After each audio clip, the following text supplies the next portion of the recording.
Okay, so let's move on to an introduction of limits. And limit is a very important concept in calculus, so we're gonna get started on that. In this particular PowerPoint presentation, you will understand what calculus is and how it compares with pre-calculus. Calculus, pre-calculus. Pre-calculus is a preparation course for calculus. And secondly, you will understand that the tangent line problem is basic to calculus. Tangent line problem. Also, you will understand that area problem is also a fundamental concept in calculus. Area problem. So, what is calculus? It's a very good question. You should think about this. So, calculus actually is mathematics changes, meaning it captures motion.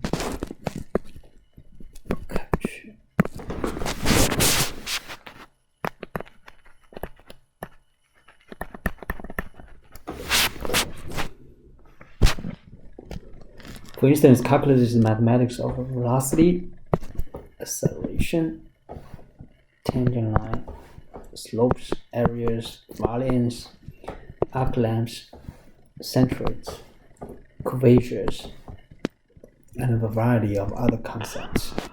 This enables scientists, engineers, and economists to model real-life situations. So this is key implication, right?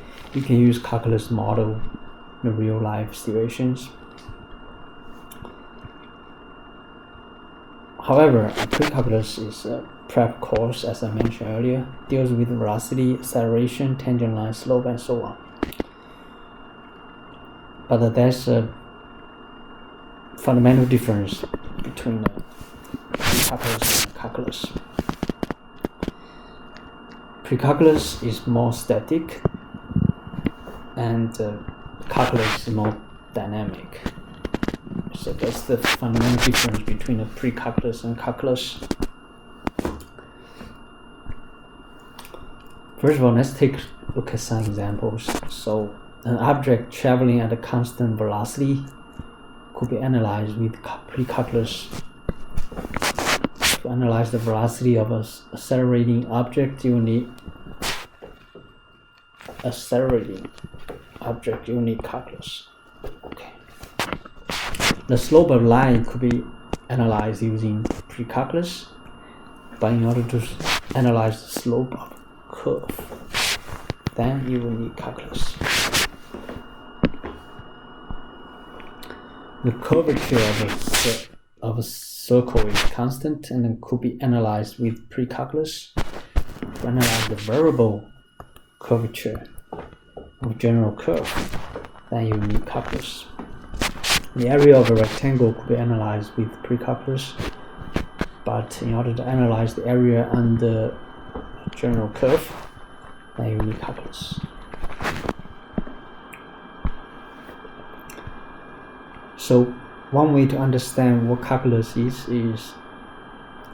the limit. So the first stage is you need to understand the pre-calculus mathematics, such as the slope of a line or the area of a rectangle. The second stage is the limit process. And the third stage is the new calculus foundation, such as derivative or integral. So start with pre-calculus as a foundation, then you move on to limit process. Then after that, you come up with the calculus.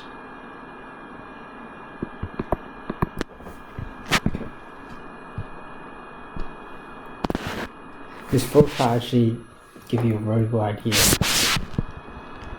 the relationship between pre-calculus, limit, and calculus. So this is basically a comparison between left column is pre-calculus,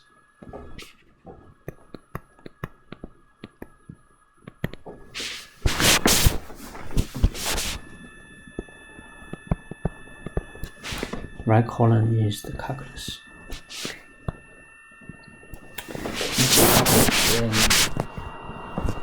Given any x value, let's say x equals c, you'll be able to find the y value, which is f of x or f of c, right, in this case.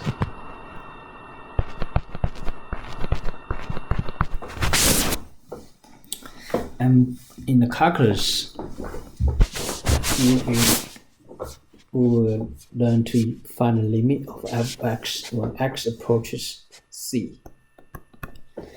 From left and the right hand side.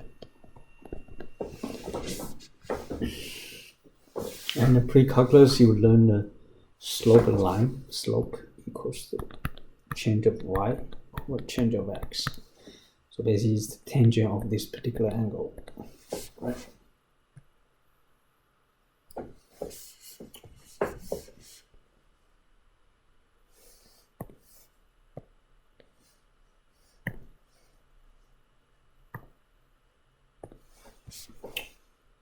Let's say theta.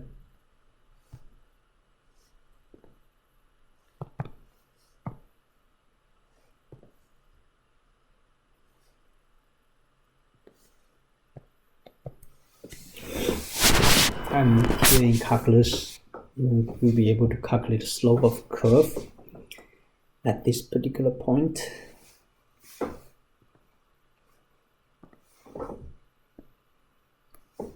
Right?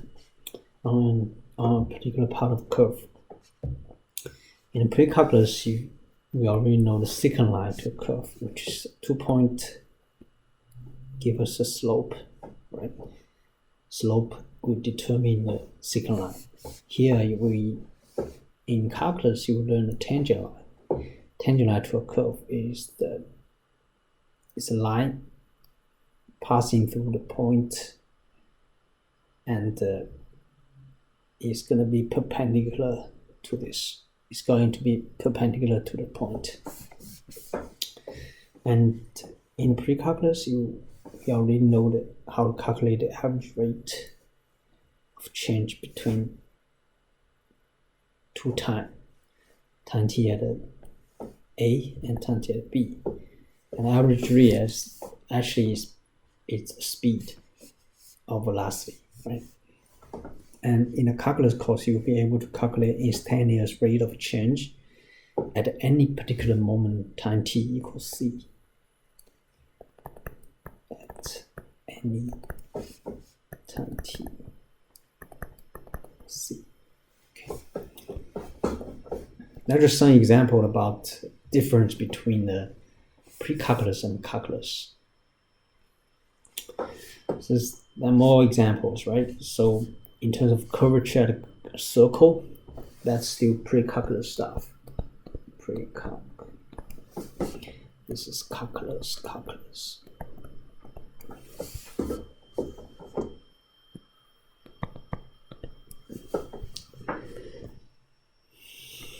And using calculus, you'll be able to find the curvature of a particular curve is compared to a circle in pre-calculus.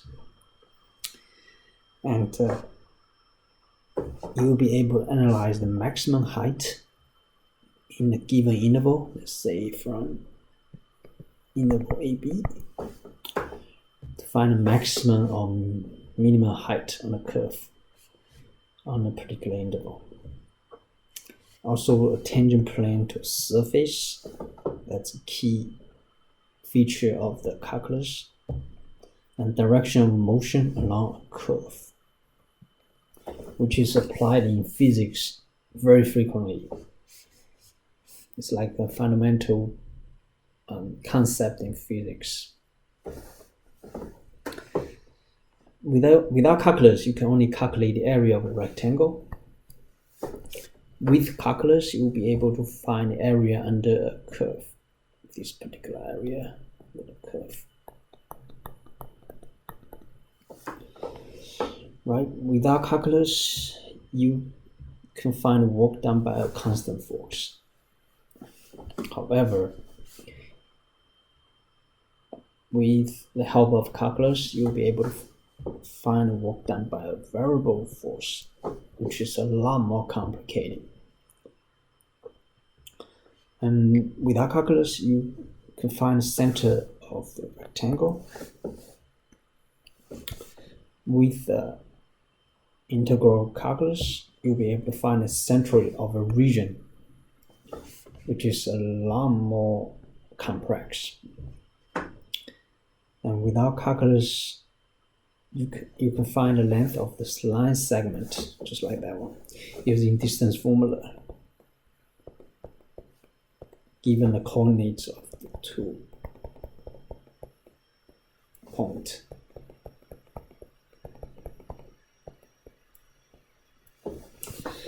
With the help of calculus, you can find the length of the arc.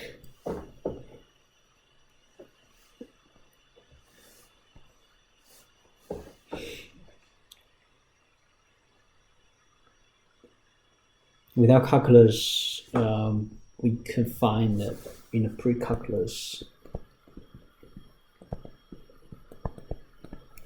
That's calculus. You can find the surface area of a cylinder. But in calculus, you learn how to find the surface area of a solid of revolution, which is in calculus 2 in our school.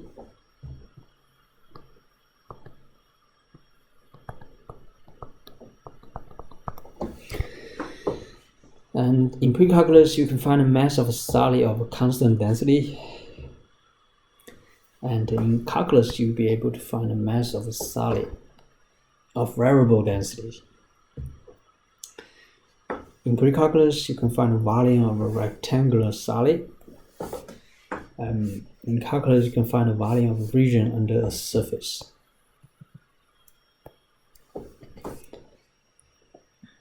In pre-calculus, you can find the sum of the finite number of terms. And in the calculus, you'll be able to find the sum of the infinite number of terms. So that's a major difference between the pre-calculus and calculus. So next thing, let's take a look at the tangent line problem, which is a very crucial topic in calculus.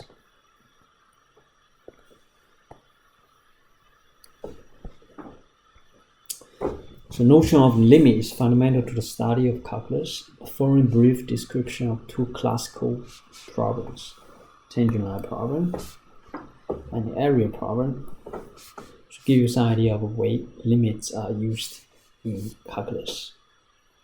In the tangent line problem, you are given a function f of x. In this case, this is our function.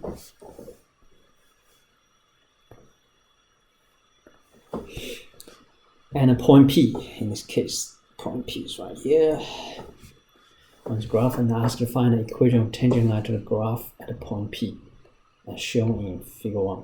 The key thing is tangent line is a line. So in order to find a line, you need 2 things, right? Slope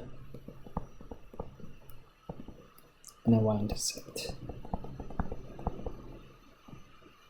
So whatever you learn in the algebra course, you can apply here with a layer of limit. So this is a typical demonstration of tangent line at a point P.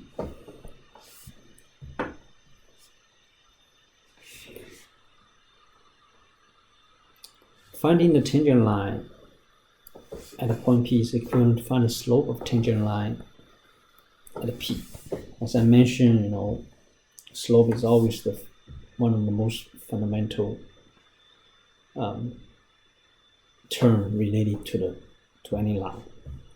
And you can approximate slope by using a line through the point of tangency and the second point on the curve. I'm showing you this is point P.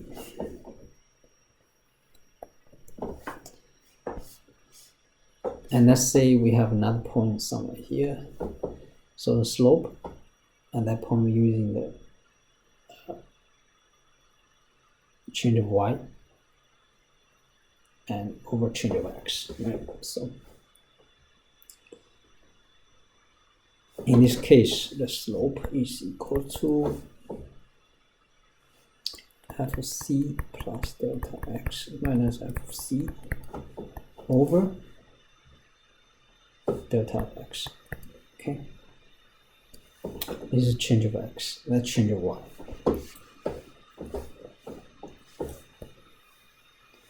And such a line, right, is called a secant line.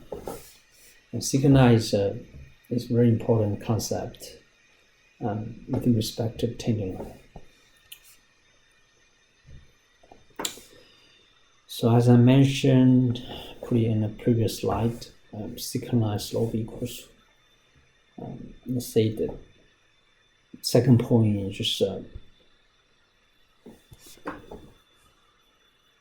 first point, this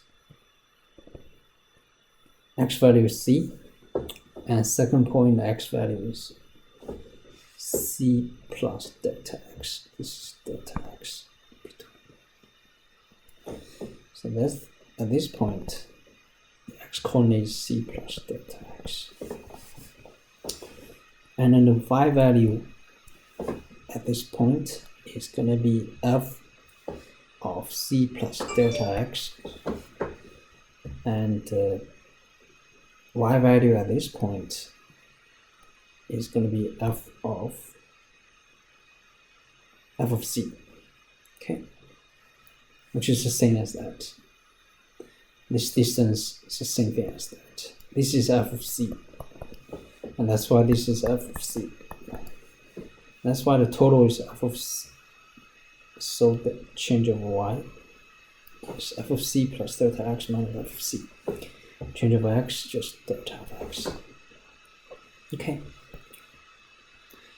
That's why we end up with this secant line formula.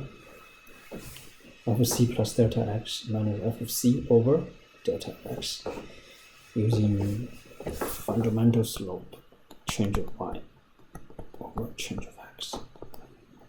Delta y over delta of x.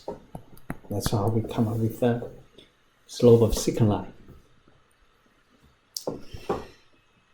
So as you can see, right, you can come up with the infinitely many secant line, but in order to make the secant line as close to the tangent line, so eventually we're going to move the point as close, very, very close to that point P. So right here.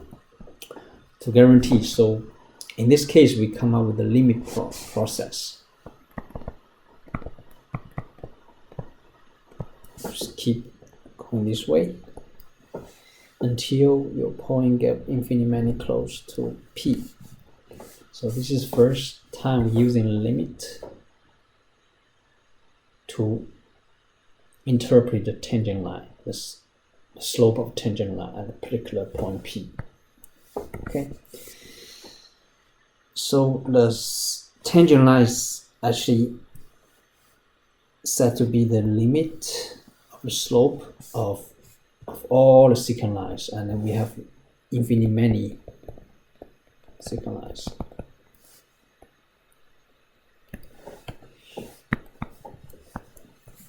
So this is the first time we're using limit to define the tangent line.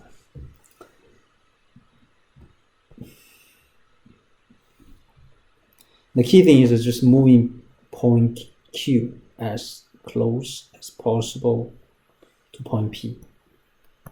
This is point Q. So eventually you come infinitely close to point P.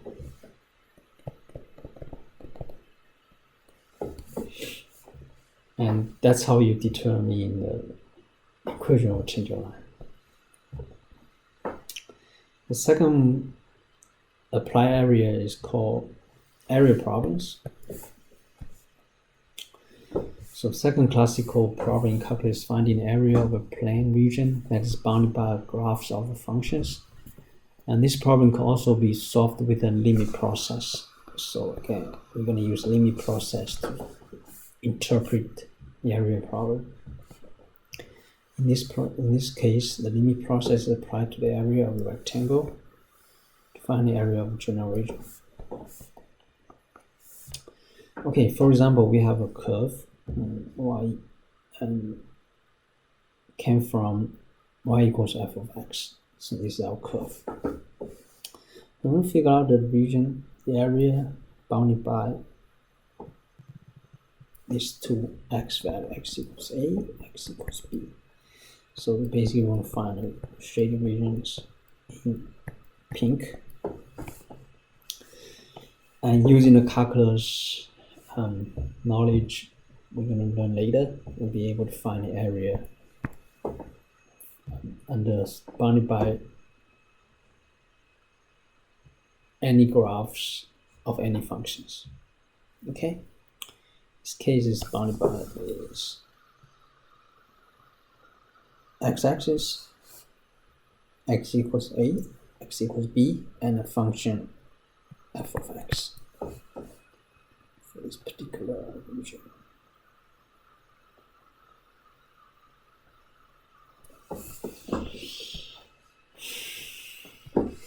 In this case, a lot of mathematicians try to use different methods to approximate the area under the curve. One of the methods using the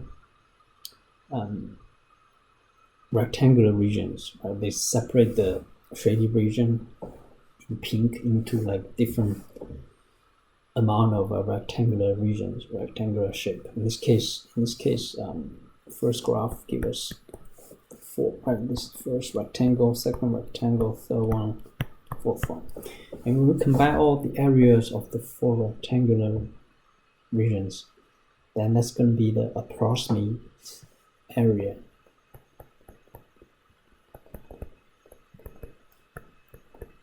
Bounded by x equals to a and x equals to b. Okay. And the second graph, as you can see, we turn into 8 different areas.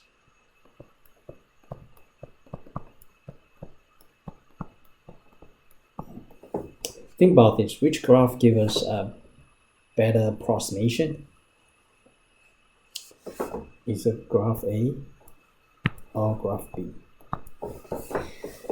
The answer is graph B. This graph gives us better approximation because the more area we have, the more rectangular region we have, the better it is, better approximation is. So again, this is just a way to approximate the area under the curve. Although the answer is not exact, but it's quite accurate, right? When you have sufficient amount of rectangular regions.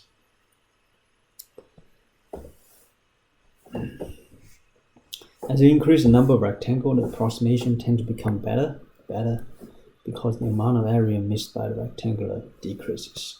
So this is the reason why the more rectangular region is better off. Now your goal is to determine the limit of the sum of the areas of rectangles as the number of rectangles increases without bound. So again, we're using limit, right? Limit process to approximate the area under the curve.